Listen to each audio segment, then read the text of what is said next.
I just don't know. What do I do? Gosh, this form looks so difficult.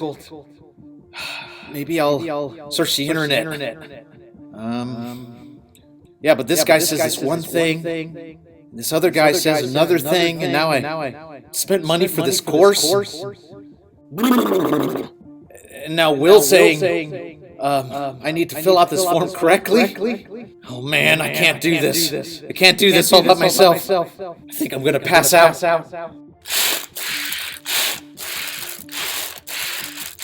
Oh, that's a lot better. I feel way better. I can do this. I can do this.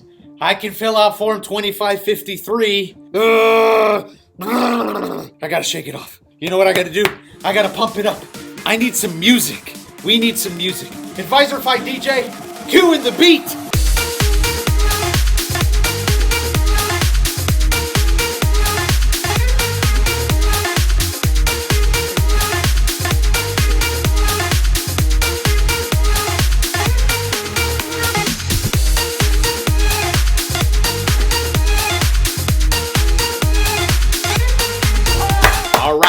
All right. Let's jump right into the course. If you are here because you're looking for the section that says how to complete form 2553 when you are not late. That's right. You're not late. You're on time on making this election. This is your course. So stay put.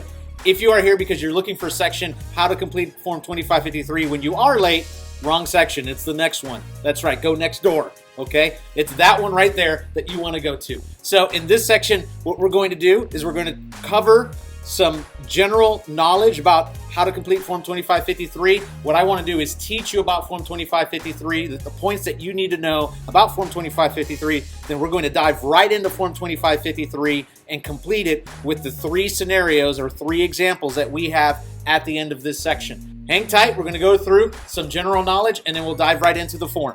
All right, so Form 2553, when you are not late. So what is Form 2553? Well, it's the IRS's form that you use to allow LLCs and Incs make their S-Corp election. So that's the form that you're going to use. You will not be using Form 8832, so throw that idea out the window. It's only Form 2553. We're going to cover why that is, but Form 2553 is what the IRS will allow you to use to complete when you want an LLC to elect S-corporation status or an Inc. to elect S-corporation status. It is basically an election by a small business corporation. S stands for small, so S-Corp, small corporation. That's what this form is for.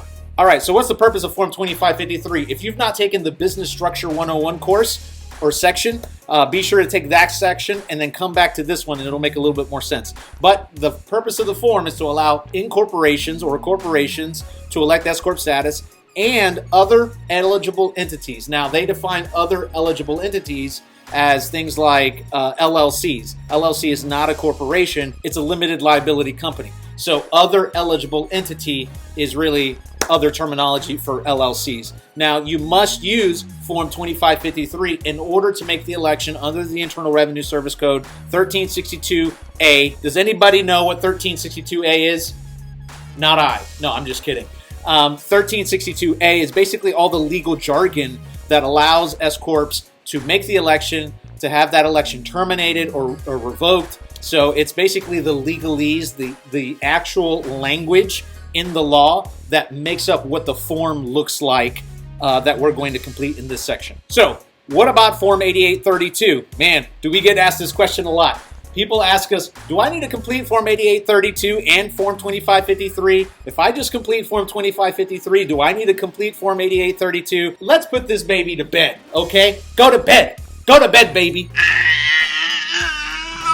We're going to put this thing to rest. No, you do not need to complete Form 8832 when you are completing Form 2553. So let me literally read the IRS jargon here from Form 2553, from the instructions, and I will read it verbatim so you can see it. It says, and I quote, an entity eligible to elect to be treated as an S-Corp that meets certain tests discussed. So if you're an entity that's eligible to elect the S-Corp status, and you meet the certain tests discussed below, which this is obviously from the instructions, so there is no below, but basically certain tests discussed will be treated as an S-Corp as of the effective date of the S-Corp election and does not need to complete Form 8832. If you want to have your LLC elect S-Corp status, you complete Form 2553 and you do not need to complete Form 8832. If you have an incorporation that wants to elect S-Corp status, you complete Form 2553, not Form 8832. Got it? Okay, let's keep moving. Now, who may elect for S-Corporation status? This is a great question. So sometimes we'll get inquiries about foreign individuals trying to set up LLCs here in the United States, and they'll see our video and they'll say, hey, we'd like to elect S-Corp status. And so there are certain criteria, certain eligibility requirements that the IRS wants as far as who can actually make that election. So let's go through it. You must be a domestic corporation. You can't have a foreign corporation come into the United States and elect S-Corp status. You must be domestically incorporated here somewhere in the United States. You must be a domestic entity. So entity is another terminology for LLC according to the IRS. So you must be a domestic limited liability company or limited liability partnership, or whatever the case may be. It must be here inside the United States. You cannot form a foreign corporation, come in here into the United States and elect S-Corp status. Also, one of the caveats is you can't have more than 100 shareholders. So if you have your business now and you have more than 100 owners, more than 100 owners, in order to elect S-Corp status, you have to have up to 100 owners. If you have 101 owners in your business, you cannot elect S-Corp status. The IRS will not allow that. Number 4, shareholders. The IRS basically defines who can be a shareholder of the S-Corporation. Well, they could be individuals, they can be estates, they can be 501c3s, 501as, or certain kinds of trusts that the Internal Revenue Service permits. So who's not in the list? Other S-Corps, other C corporations. If you have no idea what I'm talking about, go back to Business Structuring 101 section, take that, come back here. All right, so what you don't see in here are S corporations and C corporations. S corporations cannot own or cannot be a shareholder of another S corporation. So if you're an S corp trying to own another S corp, not going to happen. If you're a C corp trying to own another S corp, just not going to happen. So what you need to do is you either need to be an individual, an estate, a 501c3, a 401a, or certain kinds of trusts approved by the Internal Revenue Service. So are there any other restrictions of ownership to S corps? Well, here's another list. Actually, you cannot be a non-resident alien trying to become a shareholder of an S-Corp. So if you are a non-resident here in the United States and you're a non-resident alien, you cannot be a shareholder of an S-Corporation. So that's a restriction. There are some people that come here to the United States, form LLCs in order to do business here, but they're not residents, and they see our videos and are trying to elect S-Corp status, and the IRS will not have anything of it. You have to stay as a single member LLC or some sort of partnership LLC. You can't elect S-Corp status. You can't get that benefit. So now there's only one kind of stock that you can have in S-Corps. Now, if you saw our course or our section called Business Structuring 101, this is one of the limitations to the S-Corp status, hard to raise capital, because when you're an S-Corp, you can only have one kind of stock, which, you know, if you know anything about stocks at all, then you have common stock and preferred stock, and it's a way to entice people to buy into your company. With S corporations, S standing for small. Small means they end up limiting a lot of the luxuries that other entity structures have. In this case, one class of stock. Now, equity versus cash payout, I actually want to preface this. This is really, really important. So let's say you have a partnership in place. Let's say you and I start a business and we're 50-50% owners, but you do 70% of the work and I do 30% of the work. Well, we may come to an agreement where you get 70% of the net profit and I get 30% of the net profit based on our work effort. Well, if you're an S-Corp, you can't have that disaggregated equity ownership versus net profit payout. If you and I own our LLCs 50-50, then net income gets shared 50-50 and all distributions get shared 50-50. Keep that in mind when you're trying to elect this S-Corp status. If you are in a partnership and your equity is different than the way you're paying yourselves out, that is, you own it 50-50 and you're doing 70-30, then S-Corp's not going to work for you. Okay, so when do you make the S-Corp election? When's the best time to do this? Now, in this course, this is when you're not late, right? If you're late in making the election, that's the next section of next door, go next door. So according to the Internal Revenue Service, no more than 2 months and 15 days after the beginning of the tax year. Now I'm throwing those in little quotation marks because tax year does not necessarily mean what we think it means, that is the beginning of the year. There's actually specific IRS terminology, but so no more than 2 months and 15 days after the beginning of the tax year, the election is to take effect. Now I put e.g. short year. I'm going to get to this on our third example of what a short year really means. And number 2, at any time during the tax year preceding the year it is to take effect. Vis-a-vis, what is it really trying to say? Well, if you want S-Corp election for 2018, well, you can make it before 2018, like 2017, if you want it in 18. You can also make an election for 18 during 18, but that's the second point there. And the first point speaks to my latter comment, getting 2018 election during 2018. All right, so here's example number 1, and we're going to talk about this and then do the form and speak about the form. But in example number 1, you have no prior tax year. Literally, you have not had any business activity in the year before. You started your business in the year that you want to make this election. So in this case, you just started your business, let's say March 1st, 2018, which is the first tax year. That is, 2018 is the first tax year. Now, the IRS language is really strange. They say that you can make the election at the beginning of your tax year, okay? Even though you may run a business like a calendar year business that is doing business from January to December, the beginning of your tax year is exactly the start date of your business. So if you started your business March 1st, 2018, then the beginning of your tax year is March 1st, 2018 to December 31st, 2018. See, it's a truncated year. It's not a full 12 months. Now, according to the IRS, if you start your business March 1st, 2018, which is the first tax year, 2 months after March 1st, 2018 is May 1st, 2018, and then add 15 more days on top of that makes it May 16th, 2018. So if you start your business, in this example, March 1st, 2018, with no prior tax year, that is no prior history back in 17, then 2 months and 15 days after March 1st, 2018 is May 16th, 2018. That's when the form is due. If you file your form May 17th, you are late, and this is not the section for you to help answer those questions. So let's dive right into the form. Let me show you how to fill out this form in this first example, and then we'll show you the second example and the third example, and we'll continue to show the form again. Okay, so let's fill out Form 2553. So this is the first example where there is no prior tax year, and if you remember from our example, you started your business March 1st, 2018. The first tax year is 2018, and the beginning of your tax year, according to the Internal Revenue Service, would be March 1st, 2018. So in order to fill this form out correctly, is to do the following. So we're just going to use a bogus name here. We're just going to say ABC Company, LLC. Be sure to fill out your address. I'm just going to put 123 Mickey Mouse Lane. This is in Disney, Florida, 33411, let's say, for example. And then your EIN number, just take your Internal Revenue Service identification number that they issued you when you first formed a business and fill that out. So we're just going to put in some fake information here. And then now here is where the date incorporated needs to be the actual date that your state has approved the corporate documents to be formed. So in our case, this will be March 1st, so we'll put 03-01, 2018. State of incorporation, this is where you incorporated your state. So let's just pretend I'm in my state, so it's Florida.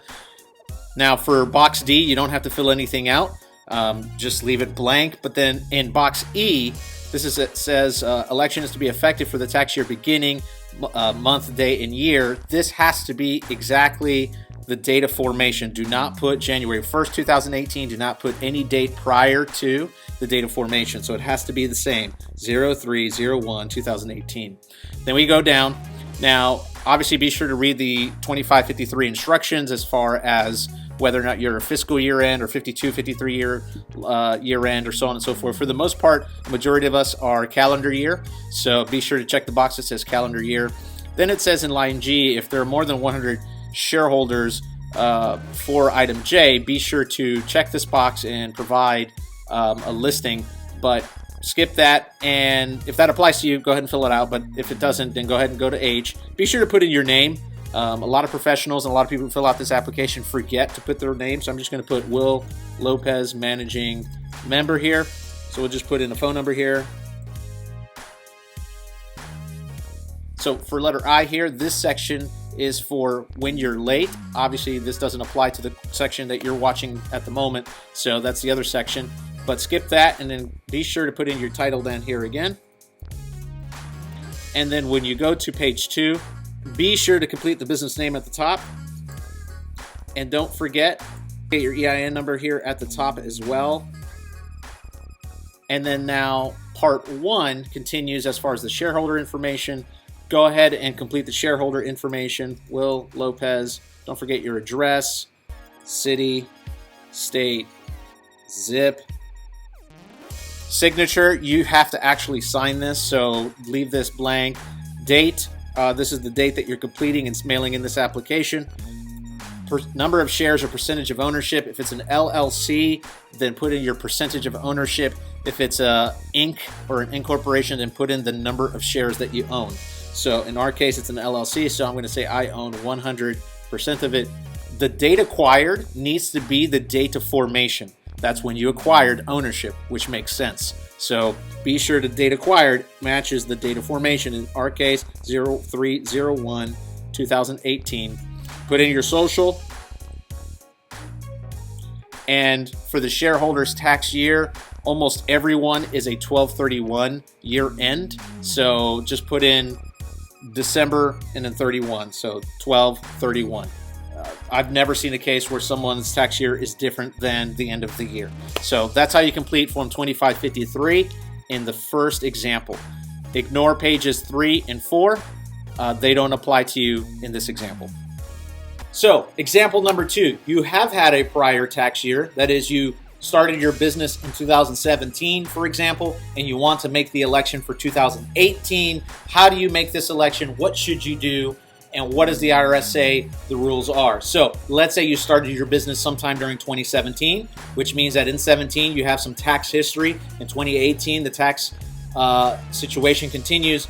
So in order to be an S corporation beginning 2018, January 1st, 2018, you must file Form 2553 between the 1st of 2018 and March 15th, 2018 of its last tax year. So that last tax year is a little weird language, but 2017 is the last tax year that it's not going to be an S-Corp. So you have to file this form on its last tax year. Now, when do we normally file tax returns? Do we normally file tax returns in the year that we are trying to claim our W-2s and our income? That is, do you file a 2017 tax return during 2017?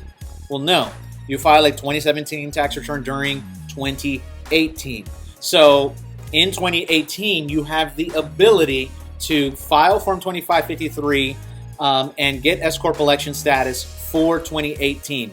Now, if your first year is 2017, listen to me closely now. Listen to me closely. I'm going to reiterate this. I want you guys to get it. If your first year is 2017, and you are sitting in front of me during 2018, and you want S corporation status for 2017, the year that just ended, you have up until March 15th of 2018 in order to get that election back for 2017. If you go past that date, it's over. You can't get it.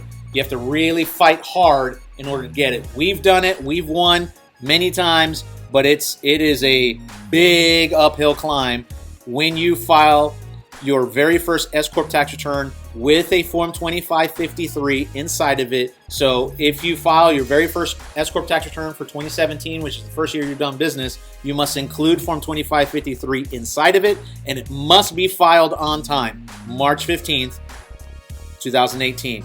Does that make sense? I hope it makes sense. If not, be sure to give us some comments and we'll try to build out a course specific to that situation. So let's dive right into the form. Let me show you how this works, and then we'll go on to the last example. Okay, in this second example, you have had a prior tax year, so we're going to complete Form 2553 as if you had a prior tax year. In the example that we just went over, you had started your business during 2017, and you're trying to complete Form 2553 when you're not late and get the election for 2018. So here's how you complete Form 2553 when you have had a prior year example. Be sure in Part 1 to put in your company name. In this case, we're going to put ABC Company, LLC. Don't forget the address. Same address, 123 Mickey Mouse Lane. For our example, let's say Disney, Florida. For the EIN number, be sure to use the EIN number issued to you by the Internal Revenue Service. So we're going to enter a fake one here. Now, for the date incorporated, if you have had a prior tax year, let's say you incorporated back in 2017, but you're trying to make the election for 2018, use the date incorporated from the articles of incorporation from your state. So let's just make up a date back in 2017 for the date incorporated, and you'll understand what I mean by, in box E, when you're going to make the election for 2018. So let's say you started the business 03/01/2017. You incorporated, let's say, in my state, Florida. For box D, you don't have to worry about this. Go ahead and skip to E. It says election is to be effective for tax year beginning. Now, if you have had a prior tax year and you don't want to make the election for 2017, but for 2018, then put in the first day of the year for 2018. So 01/01/2018. See how obviously January 1st, 2018 is subsequent to March 1st, 2017, because you're trying to make the election for the next year. Now, be sure to read the instructions for box F. For the most part, everyone is a calendar year in, so I'm going to use calendar year in my example. Be sure to complete H. Put in your full details in H. Don't forget your phone number. Skip I. This pertains to being late. Once again, not this section of the course, but watch that section of the course. As you can scroll down, be sure to fill in your title. And we get to the next page. Don't forget to put in your company name at the top. Don't forget your EIN number issued to you by the Internal Revenue Service. And then when you get down to the sections of the shareholders, go ahead and complete your details underneath.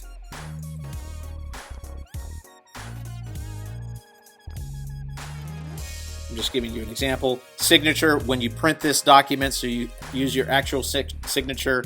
For the date, this is the date that you completed the document. Now, for percentage of ownership or number of shares, if you're an LLC, put in your percentage of ownership. If you're an incorporation, put in the number of shares. In our case, let's say I own this LLC 100%. Date acquired. The date acquired is not the date in which you are trying to make the S-Corp election, that is January 1st, 2018. It's actually the date of formation. So you use the date of formation as the date acquired, because when you started your business, that's when you acquired the ownership. Your social security number, don't forget that.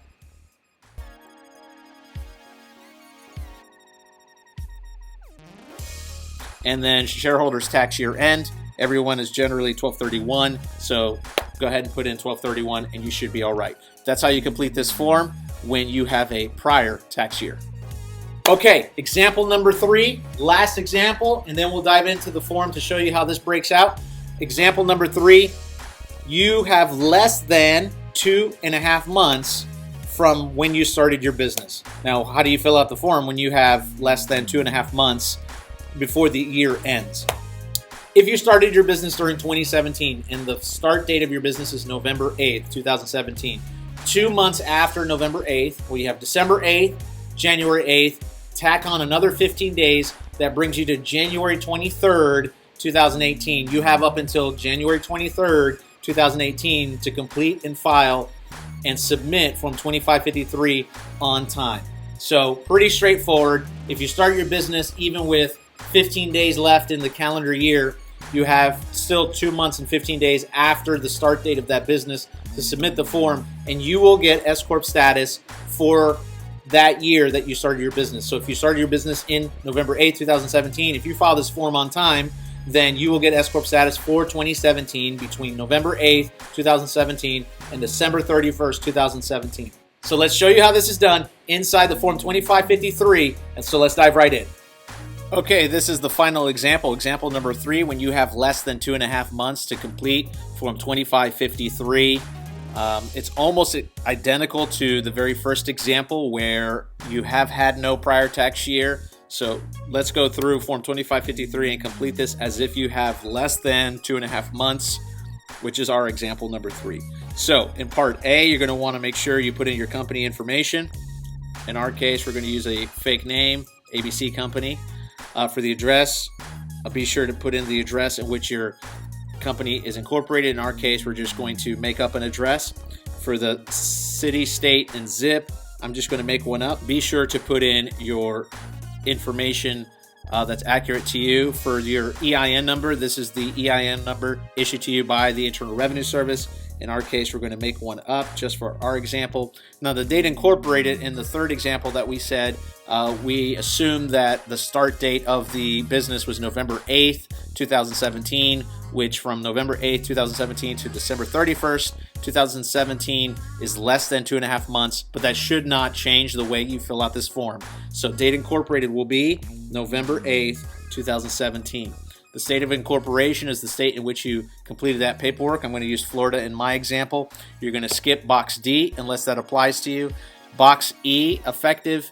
Election is to be effective for which tax year beginning? Well, if you incorporated November 8th, 2017, and you have less than 2.5 months, then the beginning of your tax year is November 8th, 2017. Do not put a date before that, so put in the date of incorporation. So box B and box E should be identical. As you scroll down, be sure to read the instructions for box F, but for the majority of people, their calendar year ends, so that's what I'm going to check. And then go ahead and, if G applies to you, then go ahead and complete G. For H, don't forget to put in your name and title. So in our case, I'm going to say Will Lopez, managing member of this LLC. Don't forget to put in your phone number. In this example, use yours, of course, not mine, or else no one's going to get to you. Don't forget to title this document. And then on the second page, don't forget to complete the top portion where you put in your company name and the EIN number assigned to you by the Internal Revenue Service. And then when you get down to the shareholder information, complete the shareholder information as you see fit according to your corporate structure. Don't forget to fill out your shareholder information as you see fit according to your corporate structure. Signature you complete when you complete this document and print it out. The date is the date in which you signed this document. Number of shares and percentage of ownership. If you are a incorporation, then you use number of shares. If you are a LLC, then you would use percentage of ownership. In our case, I'm going to say I am 100% owner of this LLC. Date acquired should be the date of formation, not the date in which you're trying to make the election. Sometimes they're the same, but in this case they are. In the second example, they were not. But the date acquired should always be the date of formation for the business because that's when you actually acquired the ownership. Social Security number, be sure to use your own Social Security number for this or for the shareholder. Tax year end is December 31st, which the majority of taxpayers are on 12/31. So that's how you complete Form 2553 in the third example when you have less than 2.5 months. Okay, that's it. We did it. We went through how to complete Form 2553 when you are not late. That's right. If you're still here and you are late, thank you for watching this section, but it's the section next door. Please go to that one. Thank you for watching this section. I appreciate that. But this section was when you're not late. Hopefully that answers your questions. If you guys have any questions for our team, be sure to submit your comments. Be sure to submit any kind of email correspondence, and we will try to answer you guys in a timely manner. We'll see you guys at the next section. Keep it up, guys. You can do it. Woo! That's right. Flex those brain muscles that you guys have. Flex those brain muscles. Continue the sections. You're going to get out of here an S-Corp guru, and we can't wait to see you guys on the other side. Hey there, cowboy and cowgirl. If you guys like what you see, click on that subscribe button down below and check out this video over here and that playlist down there. And we'll see you guys on the next video. Yeehaw!